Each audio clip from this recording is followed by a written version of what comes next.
చేస్తే ఆయన ఏమీ మాట్లాడకుండా, అందరూ తెలిసిన వాళ్ళే, అమీన్ సాబు తెలిసిన వాళ్ళే, పోలీసులు అందరూ కానిస్టేబుల్స్ తెలిసిన వాళ్ళే. ఆయన వచ్చి మంచం మీద పడుకుంటే అక్కడ ఉన్న 20 మంది మనుషులే అప్పుడు రజాకార్ టైంలో అందరూ వెళ్ళిపోయారు, గుంటూరుకి అటు ఇటు వెళ్ళిపోయారు. ఈ 10 మంది 6 7 ఆడవాళ్ళు, మిగతా మగవాళ్ళు ఆయన మంచం చుట్టూ చేరి అందరూ మోకాళ్ళ మీద కూర్చొని they start praying to God. జపాలు చెప్పుకుంటారు, క్యాథలిక్ జపాలు. ఒక క్యాండిల్ ముట్టిస్తారు, ఒక స్లీవ్ ఉంటే వాళ్ళ దగ్గర తెచ్చి పెడతారు. And everybody is crying and praying. Inspector లోపలికి వచ్చి చూస్తాడు, ఇదేంటి ఇంకా తీసుకురాలేదు ఆయన్ని, జోజీ సాబ్ తీసుకురాలేదని లోపలికి వస్తాడు. వచ్చి ఇది చూస్తాడు, అందరూ ఏడుస్తున్నారు, అందరూ జపాలు చెప్పుకుంటున్నారు. ఆయన చూసి ఇంకా పెద్దగా చెప్పుకుంటున్నారంట.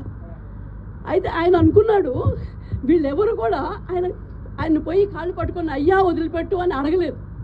ఎందుకంటే వీళ్ళకి ఆల్రెడీ తెలుసు ఆ టైంలో వాళ్ళ స్ట్రెంగ్త్ ఎట్లా ఉందంటే తన్ని పడేసే స్ట్రెంగ్త్ ఉంది అప్పుడు రజాకర్లకి. So there no point asking, పోయి బెగ్ చేస్ట్లో ఏమి లాభం లేదని వీళ్ళు ప్రేయర్ చేస్తూనే ఉన్నారు. చివరికి మా నాన్న తీసుకెళ్ళలేదు. శ్రీనివాసరావు గారిని అరెస్ట్ చేశారు ఔరంగాబాద్ దగ్గర.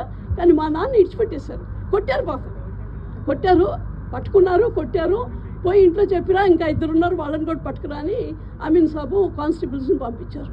ఆ టైంలో నేను ఇది చెప్పేది ఇన్సిడెంట్ ఎందుకంటే చుట్టూ అందరూ మోకాళ్ళ మీద ఉండి ప్రేయర్ చేస్తున్నప్పుడు, జపాలు చెప్పుకుంటున్నప్పుడు, పరలోకమందు ఉండేడు మా యొక్క తండ్రి అట్లాంటి జపాలు ఉన్నాయండి, చాలా స్ట్రైట్ జపాలు ఉన్నాయి క్యాథలిక్ దాంట్లో. అవి చెప్పుకుంటున్నప్పుడు మా అమ్మ ఏం చేసింది, ఆమె ఏడవాలి కదా, ఇంకా 2 చిన్నపిల్లలు భర్తను అరెస్ట్ చేశారు, ఏడవాలి కదా.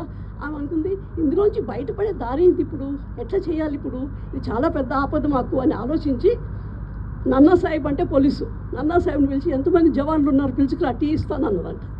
సో టీ పెట్టి వాళ్ళకి జవాన్లకి ఇచ్చింది. ఈ లోపల అమీన్ సాబ్ ఇంకా బయట ఉన్నాడు ఎక్కడో, వాళ్ళు రాలేదని.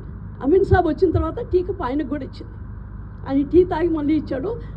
అమీన్ సాబ్ కొత్త ఆయన, మీకు ముందు తెలీదు. దెన్ వాళ్ళు ఎవరో చెప్పారు జోజీ సాబ్ భార్య అని.